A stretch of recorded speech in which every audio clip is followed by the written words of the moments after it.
Dang it. Hold on.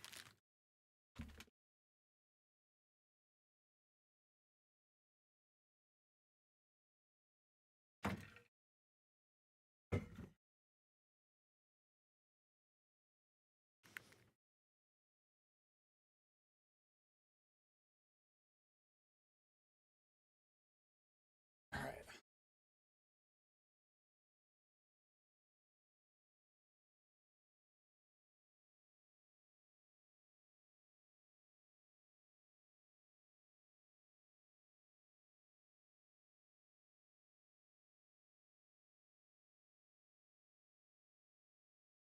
Shooting.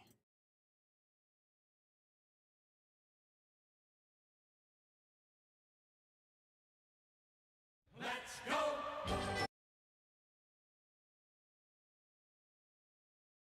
All right.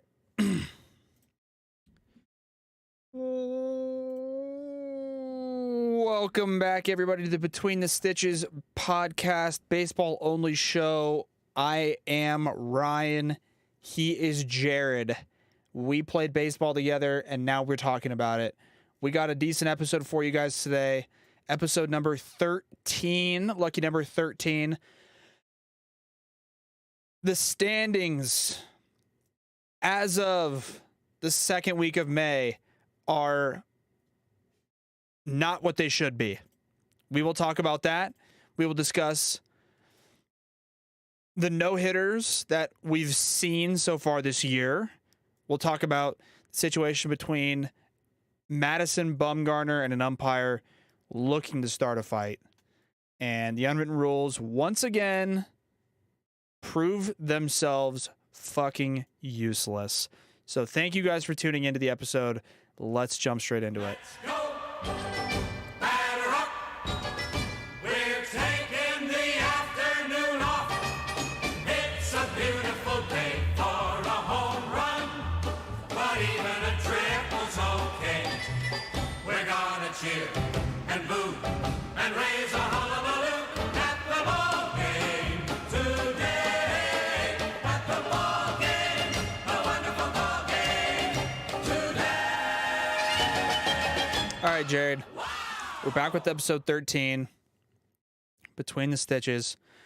Get a little recap going of what the standings sort of look like as of now and how these teams have been trending.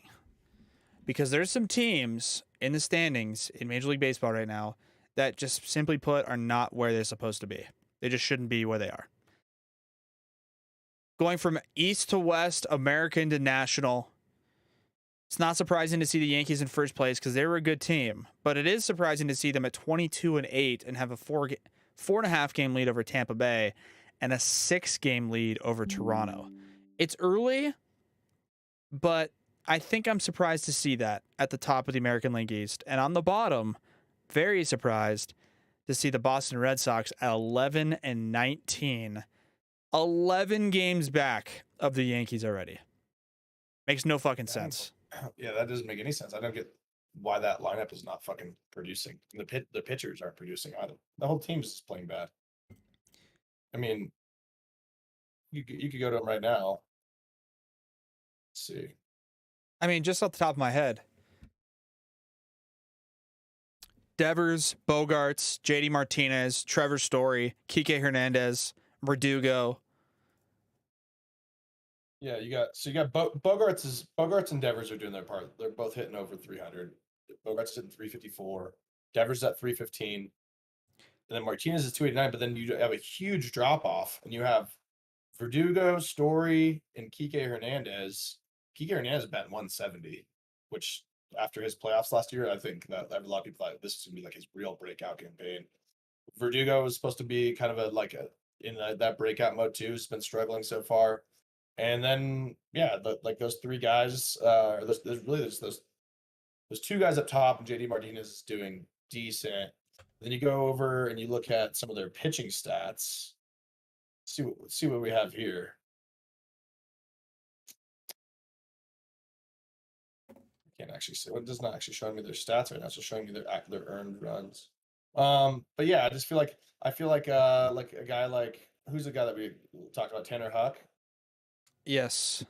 I think we talked about Tanner Huck being really good. And granted, it's early in the year. He's only thrown 24 innings, but he's 2-3 at almost a 6 ERA. So that's something that you and I called out as to something that we would think would like a highlight for them of why they might succeed. You have Nick Pivetta throwing for them, who's 0-4 with a 6 ERA. Yeah. You, you have Matt Barnes, their Nathan, closer, with a 7.84 ERA. Yeah, Evaldi's throwing okay, like 1-1 with like a 3 ERA. There's nothing to complain about there. Then you go over to I mean, you're falling down to like Rich Hill and those guys just aren't. They're not eating a whole lot of innings, but they're giving up runs like that, and the bullpen's not like it's not as good as we thought. But all that being said, that team should not be behind the Baltimore Orioles and only have won 11 games so far. So Correct. That's correct. Doesn't make sense in the American League East. In the AL Central, it is a bit surprising to find the Twins in first place. To have them at 18-12, I mean, it's not like crazy. Things are starting to even out a little bit. You know, like we mentioned before, the White Sox had lost 10 or 11 in a row, 8-2 in the last 10. Yeah, exactly. So like that team's coming back to closer to what we expected them to be. And you got to think, if you lost 10 in a row and there's only been 30 games in a season, you're not going to be leading that division. Nope. But the fact that they're over 500, by the way, is fucking almost miraculous.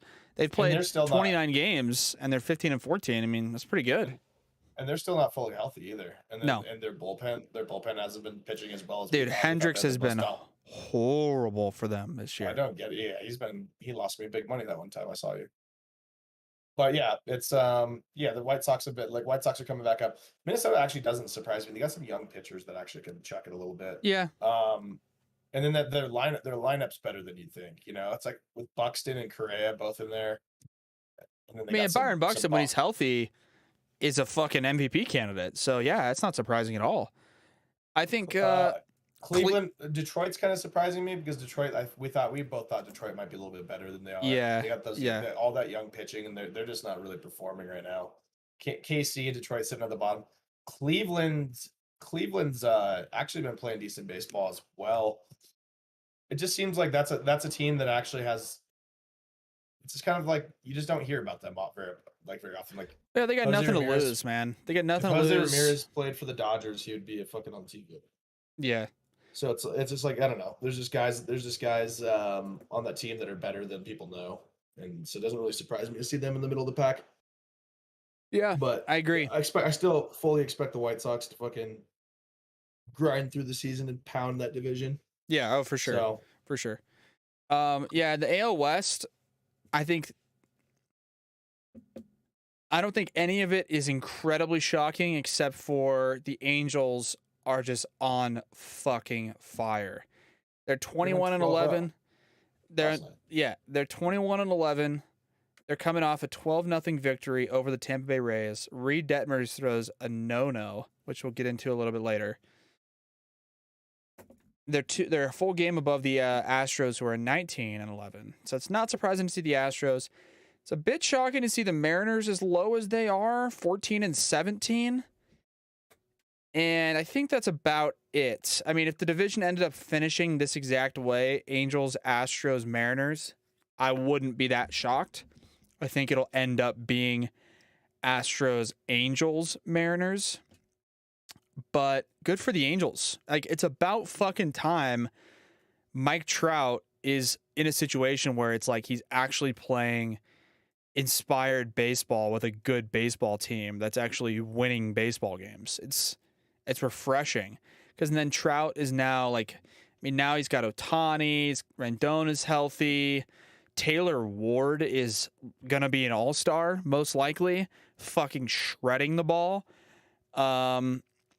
They've just been playing good baseball. Andrew Velasquez at shortstop is just a gold glover, apparently. He's unbelievable. They just look really good. Syndergaard's throwing the ball well for them. I'm good. I'm happy for the Angels. You know, they look like a solid pick to make the postseason at this point in the year, which is interesting. So good for the Angels. Moving on to the National League from East to West. The Mets are in first. The Mets have a 7-game lead over the Braves, who are in second place. And again, as we've mentioned before, the Mets are the only team in that division with a record over 500. They're 21-10, which is very good. The real only surprise is, well, there's two surprises actually in that. The way Atlanta and Philly are, like, it doesn't make sense. If you go and look at their lineups, if you go look at their pitching staffs, Atlanta and Philadelphia should be fucking good teams. They should be winning. They should be up there with like a Houston type record, like a 19-11. Oh, 100%. Yeah. Something like that. So they're wildly underperforming, and it's still early in the season. We're not even a fifth. We're not even 20% through, are we? No, we're not. Not even 20% through the season. So it'll be interesting to see. I'm guessing that it's going to return a little bit closer to the median, and you're going to see Atlanta and Philly kind of climb out of there, and it's going to finish in that sort of fashion. It's going to be a Mets Atlanta Philly finish, or a Mets Philly Atlanta. I'd like to think that the Phillies could be better than. I think it's going to go Mets Atlanta Philly. I think Philly is. They have great players, but they're just kind of not great. Like, they just don't really scrap together enough. I mean, look at the Marlins. They have the same record as the fucking Philadelphia Phillies. And the Marlins aren't a good team, but they're not bad. They're not that bad. You look at their fucking rotation, dude. Pablo Lopez right now would win the Cy Young if the season ended today. Sandy Alcantara is fucking nasty. Taylor Rogers is really good. Jesus Luzardo, monster. Like, they have good pitching. Their lineup's not great, but it's not the worst. You know, I don't think Philly just kind of sucks. I don't know what to say. They just suck. It sucks for them, but not really. You know, like, figure it out. Go get more pitching. Go get, I don't know, somebody else. I don't know. The Mets look fucking good, and they're playing inspired baseball, and that's good for them. So, go Mets. National League Central, not much stands out. Brewers are in first. Cardinals are in second. I think a lot of people had the Pirates behind the Cubs, but, you know, either way, Pirates are third, Cubs are fourth. Reds are in last place. My God, with 7 wins and 24 losses. I mean, it's just disgusting. They did absolutely put it on the Brewers today, though. They did. But you know, that's just one of those situations where the guy just probably had a bad outing, and then they went to their shit bullpen guys. Yep. So not much to write home about in the NL Central. In the NL West, Dodgers are in first. Shocker. 20-9, great baseball team. Have the best ERA in baseball. They have the best lineup in baseball. Dodgers should win the World Series convincingly this year without really much of a pushback. The Padres are in second place in that division. However, they have a +10 run differential. They're 6-4 in their last 10. They are like 19th in the MLB in team ERA and like 25th in bullpen ERA. They're like 14th in overall OPS. Like, they've played bad teams, and I'm a Padres fan, so I'd be the one to know this stuff. But they just had a stretch of games where they played the Pirates, the Reds 6 times, and the Marlins. Like, and they're playing the Cubs right now. It's good that they're beating them, but they're not really beating them as much or as convincingly as maybe they should have. The most surprising thing about the about the National League West, and Jared can attest to this, 4.5 games separating the Dodgers and the last place Rockies. Every team is at least 2 games over 500. 20-9 for the Dodgers, 20-11 for the Padres, 18-12 for the Giants, 17-14 for the Arizona Diamondbacks, and 16-14 for the Rockies. If you're a Rockies fan, you're like, fuck, 16-14? Chris Bryant's been hurt for a while? That ain't bad. I can live with that. Last place. Like, what? This doesn't make sense. It's a weird division. We all pretty much predicted that this one might be the most competitive division, but we all had Dodgers, Giants, Padres, or Dodgers, Padres, Giants, and then like Rockies fourth, maybe hovering a little bit around 500, but not going to be competitive. The Diamondbacks at 17 and 14. What the fuck is going on? I mean, they have 3 guys in their rotation right now, Jared, that might make the All-Star team. They might. Oh yeah, dude. Zach Gallen, Gallen, Merrill Kelly, and Mad Bum are shoving the baseball. Yeah, They I are think shoving it. Zach Gallen has been fucking lights out, and I know Merrill Kelly's been really good too. But Zach Gallen's stuff is like obviously way more explosive than Merrill Kelly. But like Zach Gallen's fun to watch. So yeah, you're right. That guy could. It kind of reminds me of like that. Remember when they had like Brandon Webb? Who was that staff? They had, Yeah, like 3 guys.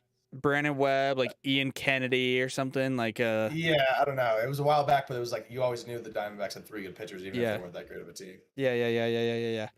No, I'm surprised by the Diamondbacks. I think when we check back in a month from now, I think the Padres will probably slide down to 3rd. I think the Rockies will slide up to 4th, and things will start to sort of even themselves out. The Giants went in a little bit. Yeah, I guess a little bit of a skid. You know, they lost I think like 4 or 5 in a row, but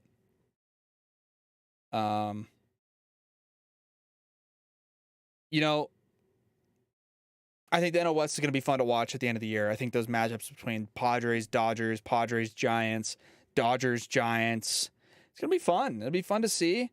So excited to see how that unfolds. That's the standings for the Major League Baseball. Dodgers in first. First place teams in the National League: Mets, Brewers, Dodgers. American League: Yankees, Twins, Angels. If you looked at what's advanced standings? I don't know. Excuse me. If you looked at the advanced standings in the National League, the 6 playoff teams would be Mets, Brewers, Dodgers, Padres, Giants, Cardinals. Sounds like a good bunch to me.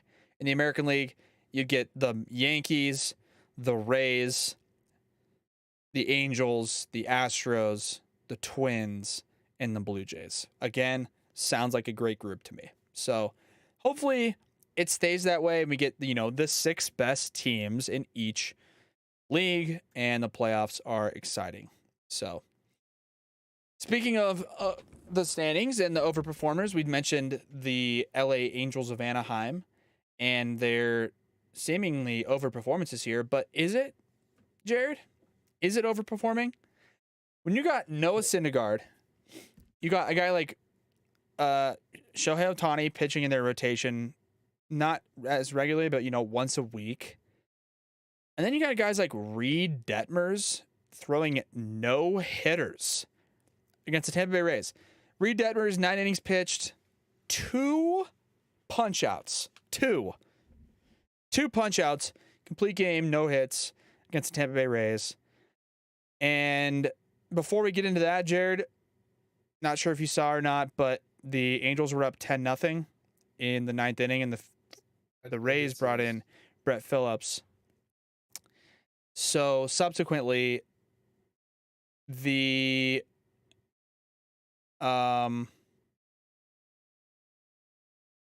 Angels were just teeing off on Brett Phillips.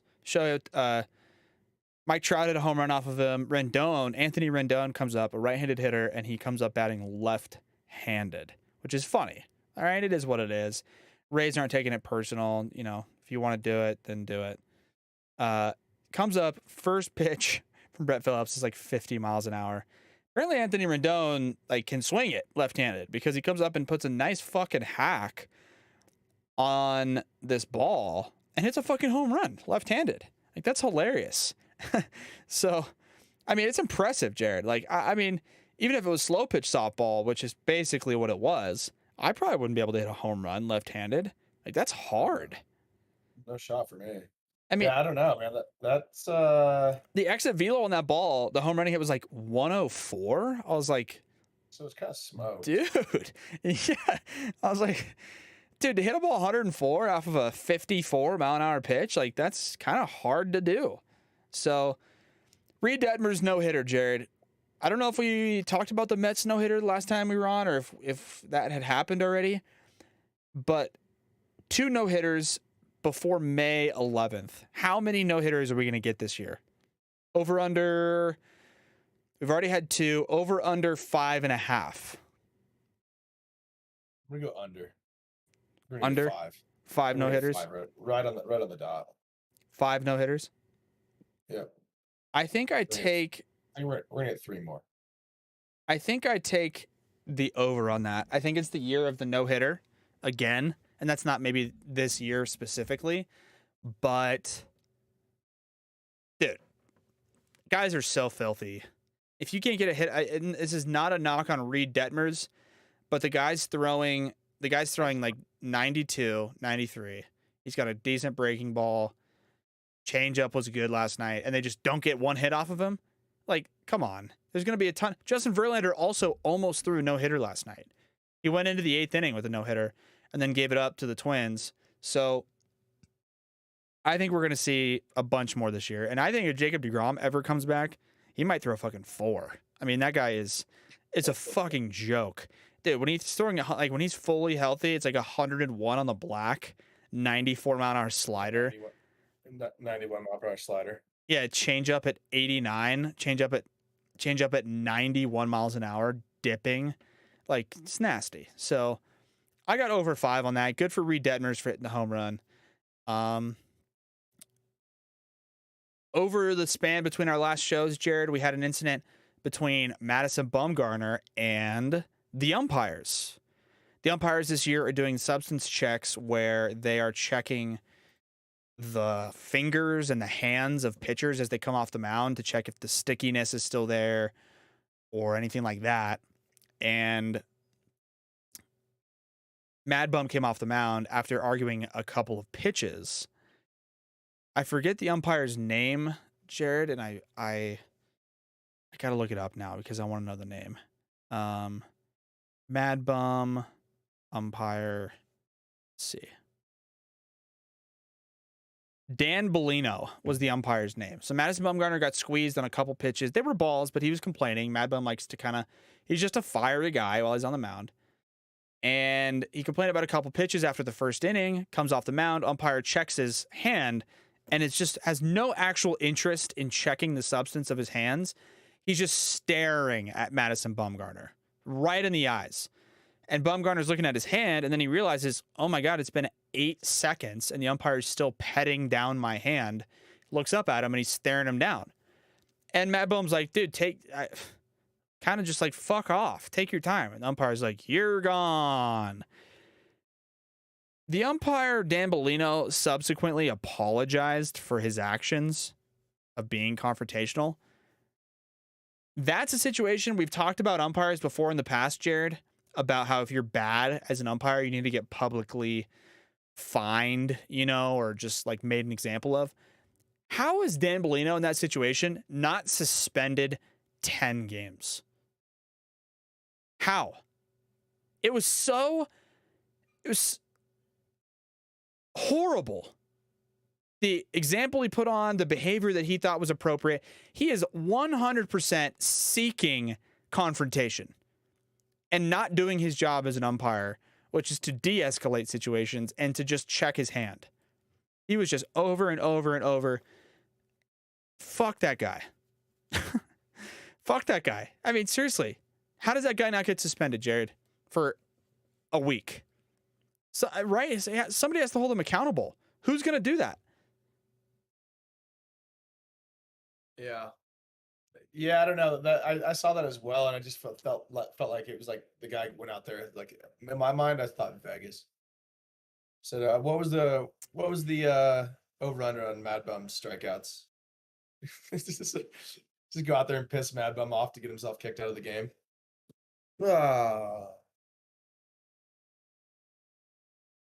know what I mean? Like, yeah, they go out there, and it's like there's we need you to get Mad Bum out of this game.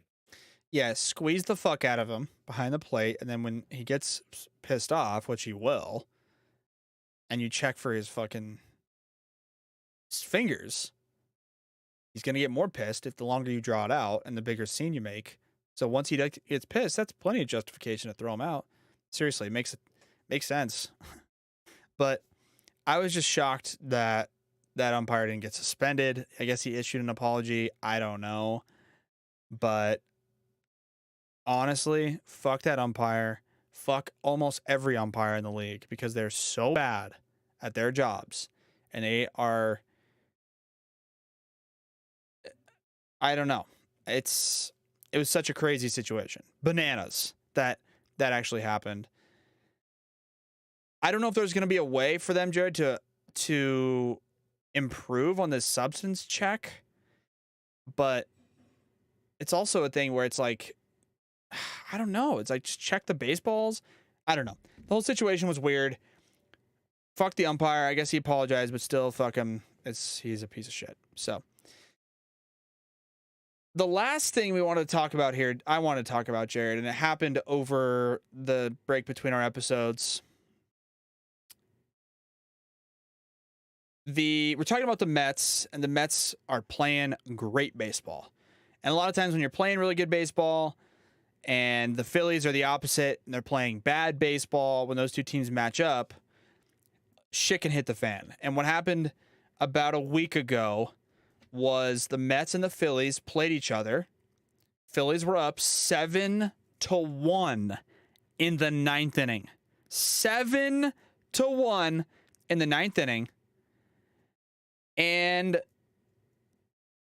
the Mets won the game. The Mets won the game 8-7. They scored 7 runs unanswered in the top of the ninth and held on to win 8-7 in 9 innings. It was a catastrophic loss for the Phillies. It was a huge win for the Mets. And like I said, that's the thing where if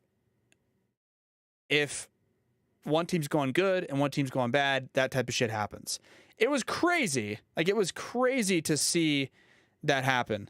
But the point I wanted to make that I saw that was brought up by somebody on Twitter, Jared, earlier in the year, towards the end of April, there was a situation where the Giants were up by 6 against the Washington Nationals. And it was the ninth inning. They were winning by 6. Thairo Estrada on the Giants dropped down a drag bunt for a base hit, I think. Or no, in this situation, Thairo Estrada tried to steal second base with a 6-run lead in the ninth. And the Nationals players were so mad. Alcides Escobar is looking in the Giants dugout. What are we doing? What the fuck? Unwritten rules of baseball. You're winning by 6. Don't steal bases. Don't try to win. They're up by 6, Jared. Guess what? The Phillies were up by 6 in the ninth, and they lost the game.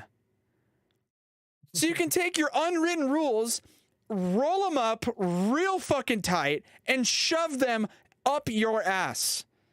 Because they don't exist. They're not fucking real. And if I have the opportunity to score 60 runs against the team, I will do it. I will do it. Now, the only unwritten rule that I think I partially agree with is if you're up by so many that they're bringing in position players to pitch, like the Brett Phillips situation last night in Anaheim, and if you're a hitter, just go up and swing, right? Like, don't work a fucking walk or bunt against a position player because you don't need to. Like, the guy's lobbing the ball up there, like, swing the bat if it's close. But don't not try to hit a home run. Like, hit a fucking home run. Who gives a shit, right? So this whole unwritten rule stipulation, we've talked about it before because another thing happened. I think it was also with the Giants where a guy dropped down, I think it was Thairo Estrada or somebody else, dropped down a drag bunt when they were up by 7 or 8 or whatever, and everybody was pissed. It's like in the NFL, Jared. Like, does Patrick Mahomes stop trying to throw touchdowns when they're winning by 21 points in the fourth quarter? No, he doesn't. Is it strategically probably smarter to run the ball to run the clock? Absolutely. But if it's 3rd and 10, they're not just going to run it and fucking give the ball back. They're going to throw the ball, get a first down. And if that means a 60-yard bomb down the sideline, so be it. But if you have the opportunity, 6 runs, like who decided 6 runs was the number where you're like, okay, guys, you have to stop trying to get on base. You have to say, okay, hold on, guys. You're up by 6 and it's a 3-0 count. You can't swing. You can't swing. That's against the rules. Fuck off. Seriously, fuck off. If I'm going to get a cookie and I'm a hitter, I am swinging my fucking ass off. If I'm a hitter, if I'm a base runner and we're up by 6 and they're not holding me on and the pitcher's got a fucking 2.4 pop time to the plate, I'm going to steal. Sorry. It's part of it. It's baseball. Like I've said before, and Jared will agree with me on this, if you don't want the unwritten rules to get broken, maybe you shouldn't get blown out. How about that? Yeah, no, I'm there with you, man. I fucking unwritten rules are bullshit, and it's just old school geezer baseball where like you don't do that. And it's just baseball's a changing game. They need to the old heads that are part of baseball need to learn how to conform with the new game that the younger people that are making the money and making the game happen and the way they want to play. That's how it needs to happen. And it's not like you said, like don't throw the fucking ball right in the middle 3-0. Otherwise you're just gonna like what if you're gonna walk him? Was he supposed to take it and let you what if you end up striking out and it ends up costing you money in a contract later because you fucking didn't hit that home run with 4 RBIs? Whatever the reason is, you gotta keep playing the game. And I will say one thing that I know that we talked about too, that kind of touches on the unwritten rules, but I just kind of something I didn't like was I don't love position players pitching. I get it. I get why they do it though. It actually makes sense from the point that you don't want to burn a bullpen arm with a game that's lost. But like Brett Phillips yesterday and Anthony Rendon coming up lefty it took like it made the games feel somewhat illegit, I guess. I don't know. It was so jokey. Like this is professional sports, you know. But I mean, you see it all the time. You see that shit all the time though in like all sports. That was just baseball's version of it, so it's kind of weird to bring a batter in and he bats lefty. And he did hit a home run, which was crazy. But it's just like when Brett Phillips comes in, it's like is this the fucking major leagues or is this the Savannah Bananas? I get that. That's kind of I get that. There's a little bit of that it takes away from like the competitive like spirit, but at the same time, in the same token that I'm arguing with myself here because from a managerial perspective, bring Brett Phillips in to fuck around and whatever. Makes you're sense. Already losing, so Yeah. give up that fucking bomb or whatever, and it's like you don't want to burn a bullpen arm, so.